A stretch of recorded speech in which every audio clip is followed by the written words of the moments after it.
Hello दोस्तों, कैसे हैं आप सभी। आज मैं आपके लिए कहानी लेकर आई हूँ। जब अपनी माँ पर आई बात, लड़के के क्यों होश उड़ गई। आज अपने पति और सासू माँ की बात सुनकर रोशनी का दिल तार तार हो गया। वह चुपचाप अपने कमरे में चली गई और कमरा बंद करके फुट फुट कर रोई। क्या नहीं किया मैंने इस घर के लिए, कितना घमंड था मुझे अपने परिवार पर। यह तो मेरे कभी अपने थे ही नहीं। 16 साल हो गए शादी को जब इस घर में आई थी। देवर 18 साल का और नंद 15 साल की थी। एक बड़ी शादीशुदा नंद थी, उनके आगे आगे पहिए की तरह घूमती फिरती थी। कितनी खुश थी मैं कि भगवान के आशीर्वाद से मुझे भरा पूरा परिवार मिला। छोटी नंद की शादी में तो मैंने अपनी कितनी ही पसंद की चीज़ें बेड में से निकाल कर दे दी। यह भी नहीं सोचा तेरे भी तो बच्चे हैं। देवर की नौकरी चंडीगढ़ में लगी। शादी होने पर वह देवरानी को अपने साथ ले गया। अब जब कभी भी आते मेहमानों की तरह, फिर भी मैं चुपचाप पूरा दिन काम में लगी रहती। 2 साल पहले जब ससुर जी दुनिया में से नहीं रहे तो मैंने दिन रात सासू माँ का ध्यान रखने में लगी रही। कितने महीने उनके कमरे में सोई। कल रात को माँ का फ़ोन आया था। पापा की तबीयत बहुत ज़्यादा ख़राब है और वह अस्पताल में दिखा कर लाई थी।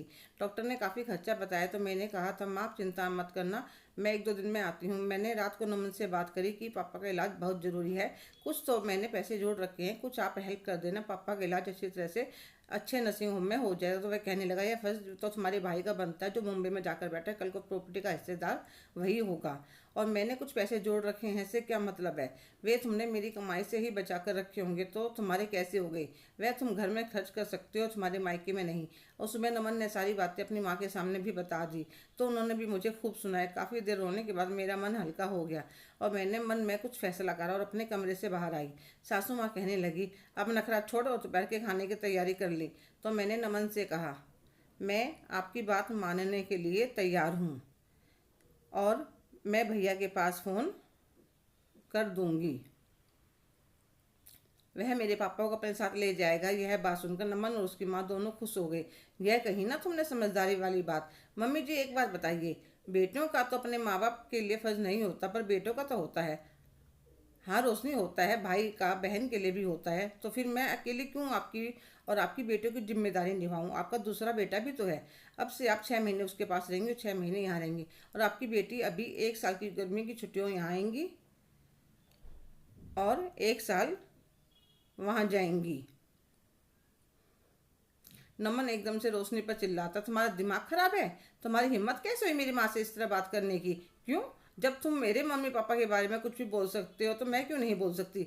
अब मैंने क्या गलत कहा। तुमने ही तो कहा कि मेरे मम्मी पापा के लिए मेरे भाई का फर्ज है। तो तुम्हारी माँ के लिए, बहनों के लिए मैं अकेली क्यों पिसूँ। देवर देवरानी तो वहाँ ऐश कर रहे हैं, यहाँ पर कोई भी त्योहार हो, तुम्हारी माँ की हारी बीमारी हो, सब कुछ मैं अकेली ही देखती हूँ तो मैं क्यों करूँ। जब मेरे मम्मी पापा तुम्हारे कुछ नहीं लगते, तुम्हारा उनके लिए कोई फ़र्ज़ नहीं है तो तुम्हारे माँ भाई बहनों के लिए मैं क्यों फ़र्ज़ निभाऊँ। फेरे मैंने अकेली ने नहीं तुमने भी लिए हैं साथ में। अब तो यह फैसला होकर रहेगा। देवर जी के पास फ़ोन करो, उन्हें यहाँ बुलाओ। आज तो जब खाना बनेगा घर में, नहीं तो इतने भूखे बैठ रहे हो। नमन को उसकी माँ को यह उम्मीद नहीं थी कि रोशनी इतना बड़ा कदम उठा सकते। दोनों को समझ में नहीं आ रहा था क्या करें। नमन की माँ को पता था छोटी बहू बहुत तेज है, उसके साथ उनका गुजारा नहीं हो सकता। जो इज्जत और सम्मान रोशनी उसको और उसकी बेटी को देती है, छोटी बहू सात जन्म भी नहीं दे सकती। इतने में नमन की दोनों बहनें अंदर आ जाती हैं तो नमन उनको देखकर चौंक जाता है। अरे दीदी आप और छोटी तुम भी दोनों एक साथ। हाँ हमारे पास स्वीटी का फ़ोन गया था, उसने हमें सारी बात बताई और हम भाभी की बात से सहमत है। उनकी माँ कहती है या क्या कह रही हो तुम। सही तो कह रहे हैं मम्मी। कल को अगर आपको हमारी जरूरत हो, हम ना आए, आपके जमाई आप हमें ना आने दें तो आपको कैसा लगेगा। नमन भैया, भाभी अपने फर्ज से पीछे कभी नहीं हटी तो भैया आप क्यों हट रहे हो।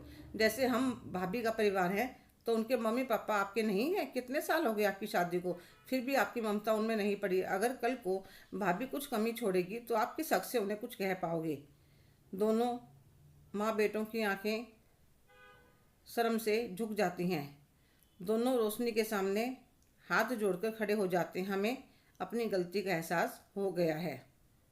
सासू माँ कहते जा बहू जल्दी से तैयार हो जा, और अपने बेटों को कहते हैं जल्दी से कुछ, बेटियों को कहती हैं जल्दी से कुछ खाने के लिए बना दो, नमन और तुम्हारी भाभी खा जाएंगे। जाने के बाद क्या पता कितना टाइम लग जाए।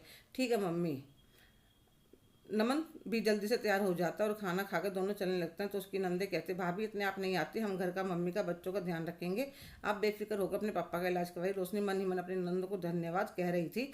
उसकी इतने सालों की मेहनत बेकार नहीं गई। आज उसकी दोनों नंदे उसके साथ खड़ी हैं। हेलो दोस्तों, कैसे हो आप सभी? क्या रोशनी का अपने पति और सासू माँ को धमकी देना सही था? कमेंट करके ज़रूर बताइए। अगर आप मेरे चैनल पर नए हैं तो प्लीज़ लाइक, शेयर, सब्सक्राइब करना ना भूलें। धन्यवाद।